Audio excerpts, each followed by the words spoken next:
Welcome back. Today we have a special treat. I reached out to Dr. Stephen Mathewson, the author of The Art of Preaching Old Testament Narrative, and he's graciously agreed to join me today via Zoom to talk about biblical narrative.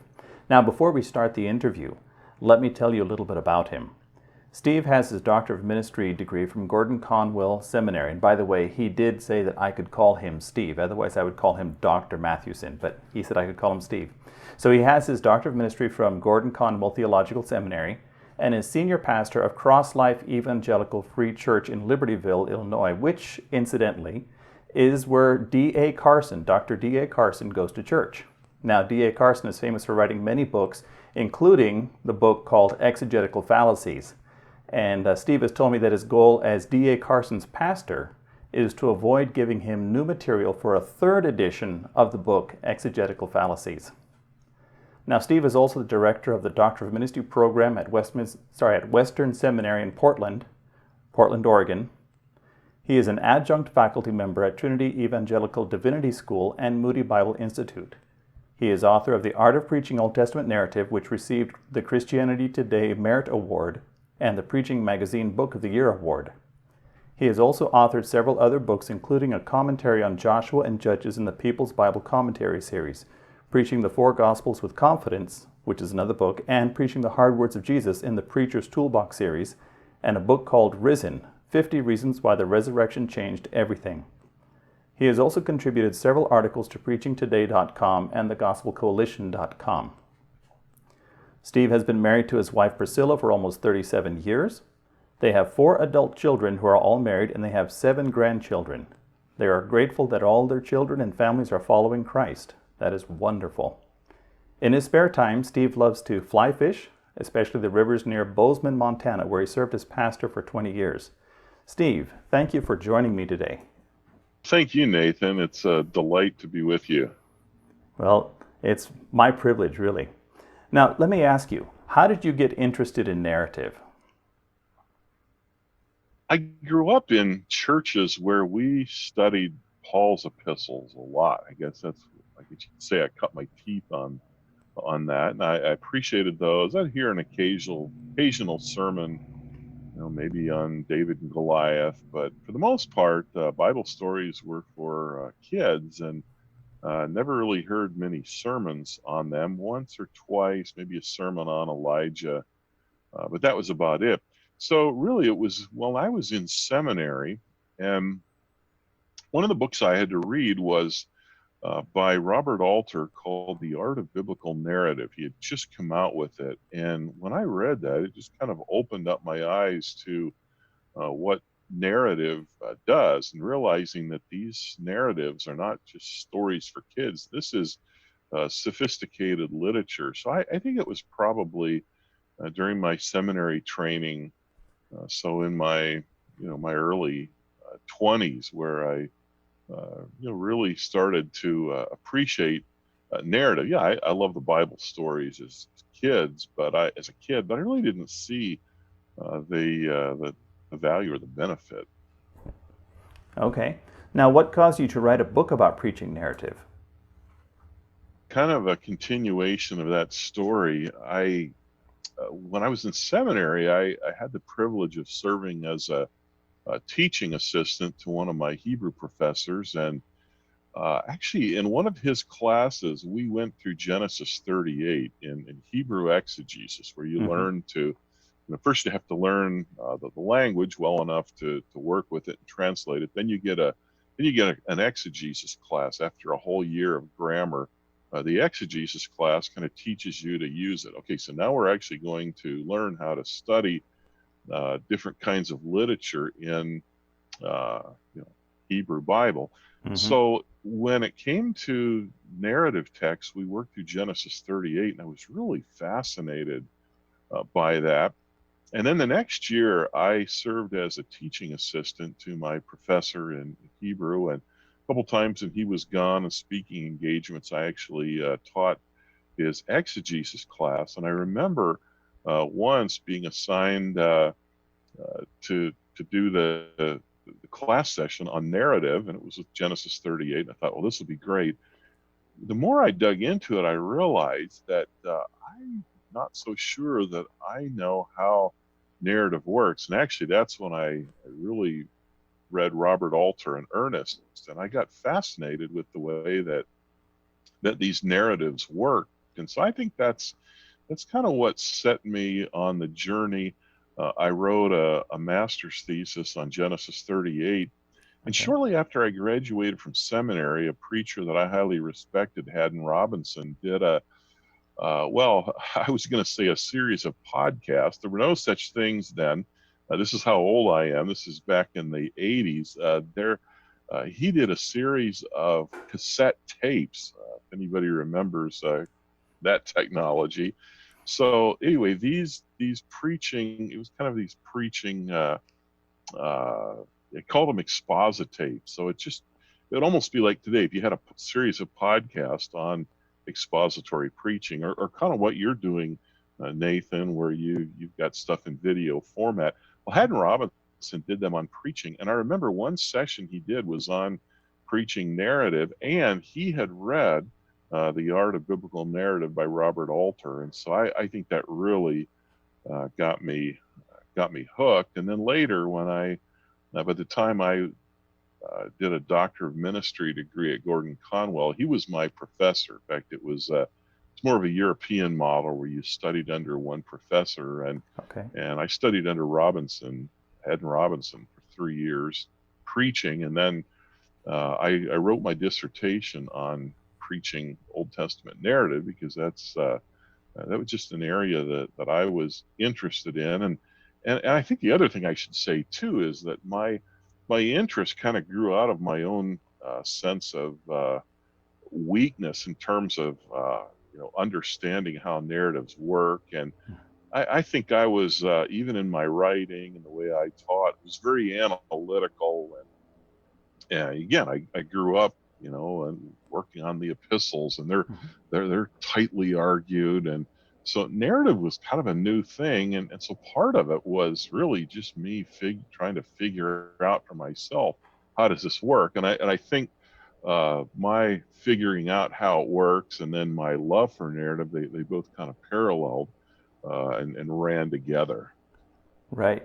Now, you brought up a real good point there with the fact that often hermeneutics classes start with teaching the epistles and how to dig into the grammar of the epistles, and narrative's a whole different ballgame.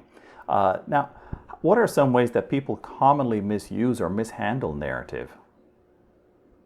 That's a great question. I think depending on the context that you're in, but here in North America, boy, people love lists. And it seems like everything gets turned into a list. And that may work a little bit better in some of Paul's letters or Peter's letters. Not that I'm convinced that that's always the best way to preach those, but you can often find 3 reasons for this, or 2 reasons for that, or 4 ways that God has provided redemption, whatever it might be. Problem is that often happen that then preachers take that same approach to narrative, and narrative gets preached the same way. So you get a lot of list preaching.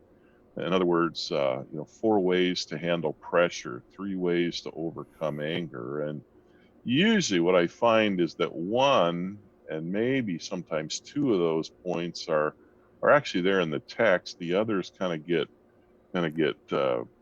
pressed into it, and they may not be there. So I think that maybe is the major way.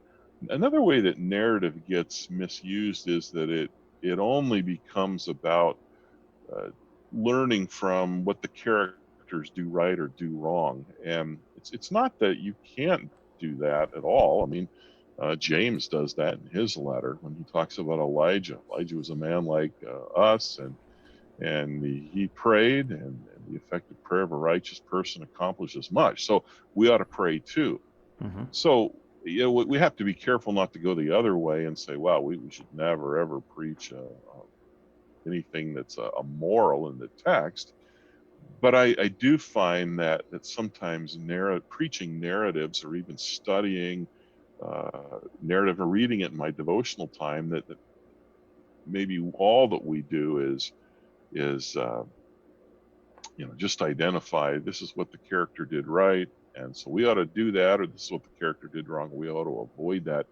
Narratives are more sophisticated. They really do communicate theology or truth about God, and of course that truth about God then calls us to live a certain way, but it is a little bit more complicated than just kind of the you know character did this right, so I need to do that, or the character did this wrong, so I'm going to ignore it. Right, right. Now, one famous preacher has said something to the effect that the Old Testament narrative is only good for illustrations of New Testament truth. Now, obviously, you disagree with that since you wrote a whole book on how to preach narrative. So, what value do you see in preaching Old Testament narrative? There's so much value to preaching it. I mean, first of all, those narratives were written to communicate theology, and not just communicate theology, but they were written to challenge the way that God's people live. That's why I have a problem with any approach that just says, well, they just illustrate New Testament truth. What's interesting is that bulk of the narratives in the Old Testament are found in two major parts of the Hebrew Bible. First of all, the Torah, which would be Genesis, Exodus, Leviticus, Numbers, Deuteronomy. Genesis is predominantly narrative, and Exodus has quite a bit of narrative. Maybe at least 50% of Exodus is narrative, and you do have a little bit of narratives in the other books, but that's the Torah, and we translate that word as law, and that's fine. But actually, Torah is a word for instruction, and there's a biblical scholar, John or Gordon Wenham. I always get the Wenhams mixed up. Anyway, it's called Story as Torah, and this Yeah, whole it's point is Gordon this is Wenham. instruction. Gordon Wenham, Yeah. thanks. The other thing that I think is fascinating is that Joshua, Judges, Samuel, and Kings, four books in the Hebrew Bible, and of course Samuel and Kings are so long that in our English Bibles they're divided into First and Second Samuel, First and Second Kings. But Joshua, Judges, Samuel, Kings, those books in the Hebrew Bible are called former prophets. I think that's fascinating. I mean, the recognition is that they are prophetic books. They were not just writing history just so we have a historical record, but they were actually proclaiming a prophetic message. They were challenging the way that God's people lived and behaved, and saying you need to live this way and you shouldn't live that way. But they were doing that through the vehicle of story. So that's yeah, that's a real value. Going back to those narratives and realizing that they will say that they'll communicate truth in a vehicle that I think a lot of people really connect with. I mean, it seems like everybody loves stories, right? And sometimes too, stories can sneak truth past our kind of that guard that we have up. I mean, you think about Nathan when he had to confront the prophet David.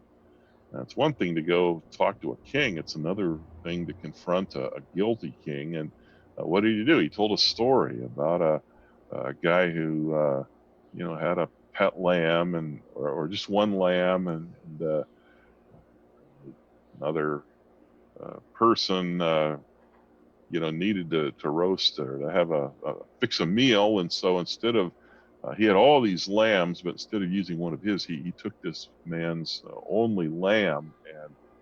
And so I mean, Nathan tells that story, and David is livid at that man, and then Nathan points at him and says, "You are the man."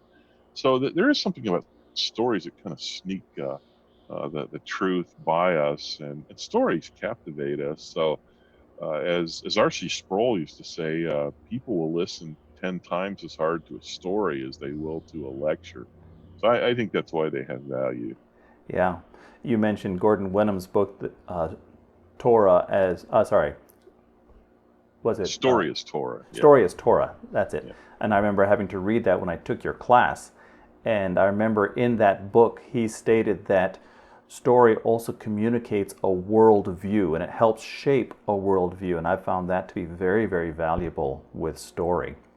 That is a great point. yeah, I mean, the worldviews that people have in our culture are formed by stories, but they're the stories that people are picking up on Netflix or Mhm. reading in novels or getting on social media, just listening to friends. I mean, those stories pile up, and they really do shape us unless we are thinking about them and challenging them. So yeah, you're right, Nate. Yeah. And actually, as you look at cultures around the world, their worldview is shaped by their stories. And that's a huge thing in many, many cultures around the world is their history and their story. That's a great point. Really more so than here in North America. I mean, Hmm. friends that I know who are from Kenya or other places in Africa. Boy, African stories are such a vehicle for communicating truth and shaping a worldview. So yeah, you're right. Hmm. That's a great point. Yeah. Now, as a pastor, how often do you preach from Old Testament narrative passages? Wow, as often as I can. What I do is I really take seriously the admonition to preach the whole counsel of God, and among other things, I think that even has to do with different parts of Scripture. So roughly, I try to preach, maybe spend half of my time in the Old Testament, half in the New Testament. When I'm in the Old Testament, a good 33%, I suppose, or maybe a little bit more is narrative. And you have narrative and poetry, and then within poetry, you've got Psalms, you've got wisdom, which is Proverbs, and and then prophetic literature actually has some narrative in it. So I don't know if it's accurate to say I preach in Old Testament narrative a fourth of the time, but if I'm in the Old Testament half the time, then there's a good chance I'm in a narrative frequently, and I kind of go back and forth between narrative books and Psalms and wisdom text and some prophetic text. So yeah, I actually I'd say every 2 years there's at least one stretch of 15, 20 Sundays where I'm in a narrative book. Okay. Okay, so that's quite a bit. Yeah. Particularly since a lot of pastors will tend to stay in the epistles and maybe go to the Gospels and occasionally go to the Old Testament. Right, right. Yeah. And I know we have people who again who are conditioned to like the lists, Hmm. and I'm in a congregation where I have a lot of scientists.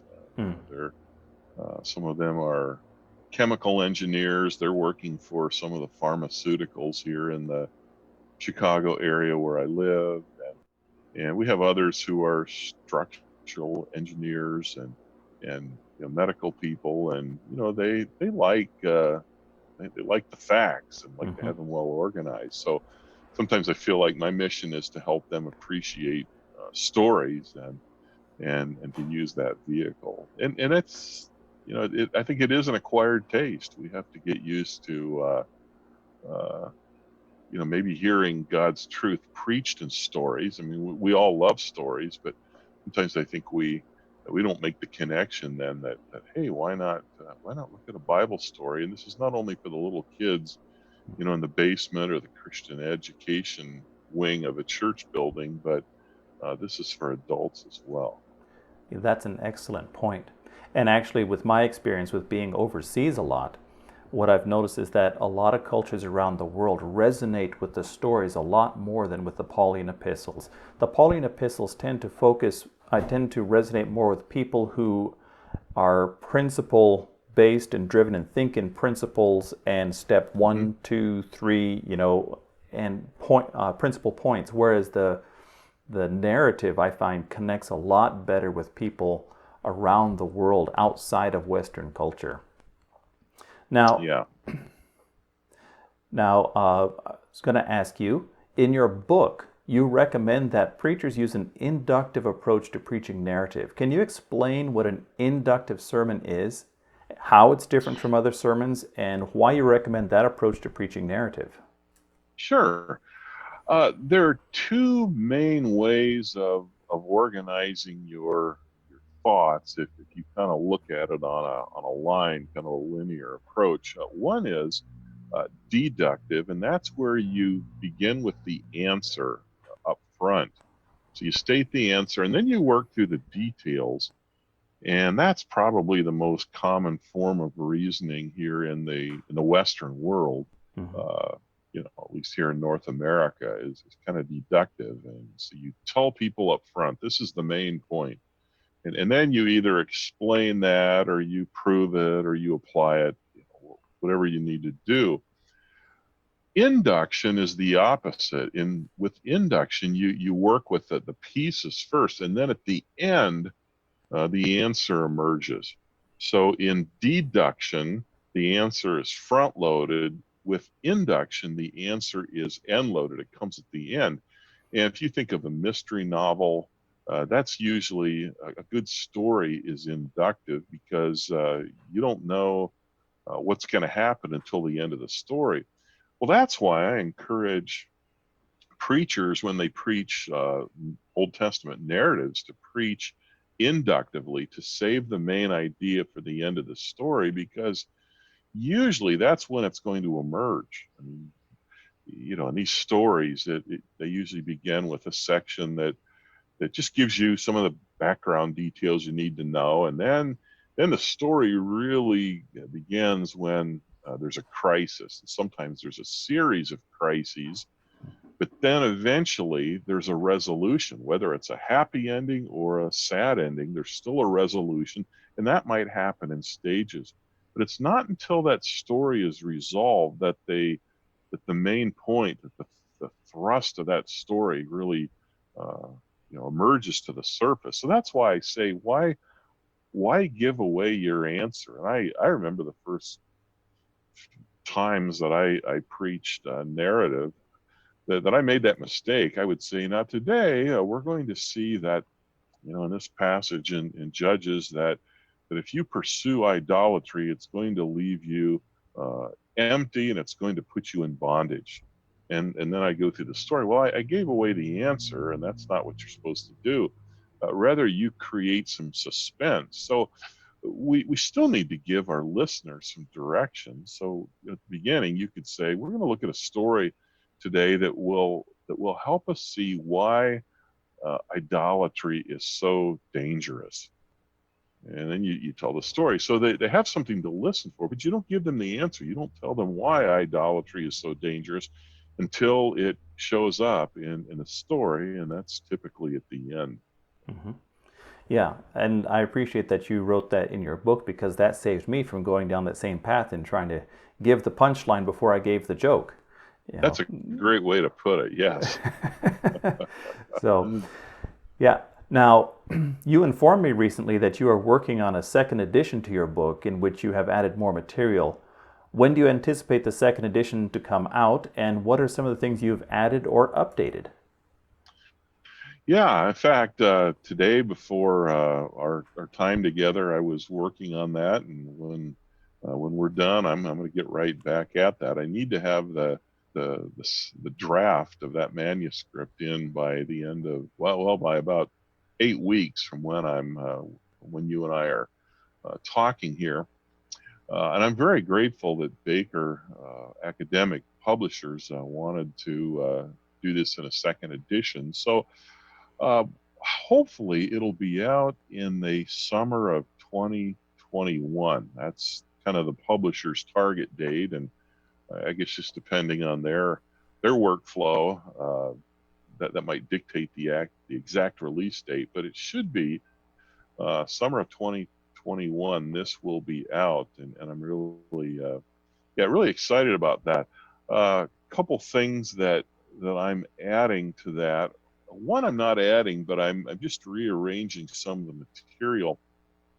One of the things that we have to do when we study narrative is we have to look for different things than we do when we're studying Ephesians or First Corinthians or Second Peter. And in the first edition, I have all those laid out, but A few years after I wrote that, I found a great way to organize that. I tell Hmm. people when they study a story, or even if you're just reading a story in your devotional time, you're going through First Samuel and you come to the story of David and Goliath. Uh, what do you look for? So I've grouped that into four categories, and I've used the word acts, Hmm. ACTS. A stands for action, and that's the plot. Hmm. And I'm glad that the word begins with A, because plot is really where you should begin, because these narratives are really plot based. So you look at the action, the plot. Then the C stands for characters, and the characters are in a story that's so important. You want to see who's the major character, who's the hero, who's the villain, how do the characters grow. In fact, I just mentioned the story of David and Goliath, and that's fine, but it really, First Samuel 17 is the story of David versus Saul, because the writer in that section of Samuel, a large stretch of chapters, is convincing us that David is qualified to serve as Israel's next king and Saul is Hmm. not. So that story is really David versus Saul. Goliath is the challenge that exposes both of them. But then you come to a story like 1 Samuel 25, David and Abigail, and David is not the hero in that story. Abigail is. And she's the one who keeps David from doing something really stupid, and that is taking revenge on a fool. In fact, that's her husband, Nabal, and the Hebrew word Nabal is fool. So you're always looking at the characters. Okay, then the T, this is a highly technical term. It's talking. But that's a recognition that, as Robert Alter has said, that the dialogue, that is the speeches, what the characters say, really carries a large freight of the meaning in narrative. So in Genesis 37 to 50, what we call the Joseph story, Joseph in chapter 50, verse 20 says to his brothers, "You meant this for evil, but God meant it for good." Well, that summarizes the meaning of the story. Hmm. And even in First Samuel 17, where David goes up against Goliath, I mean, some of the things that he says to Goliath, the battle is the Lord's, and even earlier when he says to Saul that look, that the God who delivered me from the hand of the bear and the lion will deliver me from this uncircumcised Philistine. And so those speeches, the talking, is huge in narrative, and that's where we often get some of the major clues that help us identify the meaning. And then the last category would be setting, and that would be your historical cultural setting, the setting of the narrative. So those are some things that yeah, I'll just use that grid to organize the material. The other huge thing that I'll do, I mean, huge, I'm going to include a chapter that I didn't include before, and that's going to be on the Christ centered preaching debate. Hmm. I'm still not sure why I didn't deal with that in more detail when I wrote the first edition. I think it's because, wow, there are a lot of other things I need to accomplish, and that debate was just starting to really heat up. But that's a huge debate now. When we preach these narratives, do we preach the theology of the text, or do we preach Christ? And I argue for a mediating position. I think we have to look at the theology of the text and say this is what the writer was saying. This is how he's challenging God's people to live. But we can't understand those stories without looking at the setting, the larger context, and part of that context is the whole Bible, Hmm. which we know finds its center in the person of Jesus Christ. So I always want to locate a particular story in the larger story of the Bible, and because that story is centered in Christ, I want to do that as well. Uh, I, I don't have appreciation for those who simply say, well, we need to find out how this points forward to Jesus, but we're not We're not going to preach any kind of an exhortation because that would be moralizing. And again, I think that's misguided on one hand. I think those who say, like one of my friends who would say, well, we don't have time to do any biblical theology to think about how this passage fits into the larger story of the Bible. We don't have time to do that. And I think we have to do that. We have to Hmm. make time. We don't have to spend 10 minutes doing that. But at some point, I mean, just the fact that this is that these narratives are in the old covenant, we have to wrestle with, well, how did the ideas that they communicate, how are those brought to completion in the person of Christ? And if we're called to trust God or to pray or to be courageous, whatever the Old Testament narrative calls us to do, we can only do that in the strength that the gospel provides. So yeah, I'm going to have a whole chapter on that Christ-centered preaching debate. I'm going to argue for a mediating view. It's kind of right in between. Okay. Yeah, that's going to be a challenging task to cover there. So, now your book focuses primarily on Old Testament narrative, but I know that you've also written a couple of books on the Gospels. I mentioned them earlier. Uh, let's see, Preaching the Four Gospels with Confidence and Preaching the Hard Words of Jesus. Yes. And what are some of the ways that exegesis of Old Testament narrative is different from exegesis of the Gospels? Yeah, that's a great question. That there's some overlap. I mean, a Mhm. story is a story, but I do think I think the Gospels have some of their kind of particular forms. New Testament scholars will refer to them as pronouncement stories. That Jesus makes a pronouncement, and then he may tell a story, a parable, or the Gospel writers may group a couple stories together that kind of flesh that out. You still get in both. You still have a plot. I think the plots in Old Testament narratives sometimes maybe a little bit more involved. Of course, as soon as I say that, I think, well, there's some narratives in the Gospels that are a little bit more involved as well. But I don't know. There's some Old Testament narratives that do seem to take you maybe a couple of chapters to work through. I think often the gospel narratives are a little bit more economic. That is, they're a little bit shorter, and I know there's still some longer ones, but I think in general they may tend to be a little bit shorter. And then, like I said, the Gospels use some specific forms that you may not find in Old Testament narrative, and I suppose it might work the other way as well. But uh, yeah, I do find that if you can work with Old Testament narrative, you can work in the Gospels, because while the New Testament is written in Greek, those Gospel writers are still using the kind of story that Jewish people would have been used to. In fact, Matthew's Gospel, I mean, even the syntax, it's this happened and that happened and that happened and that happened. Well, that's Hebrew narrative. It's not it's just stringing a lot of different clauses together. I mean, it's more than that. It's done artistically, but kind of even the old King James, and it came to pass. Hmm. I mean, that's Hebrew narrative right there. So Hmm. yeah, there's a lot of overlap as well. Okay. Now, I was wondering, do you have any further thoughts or words of wisdom that you want to pass on to people learning to study the Bible? I would just say, dig in and really work hard on your own. Again, I think sometimes we can make it too complicated.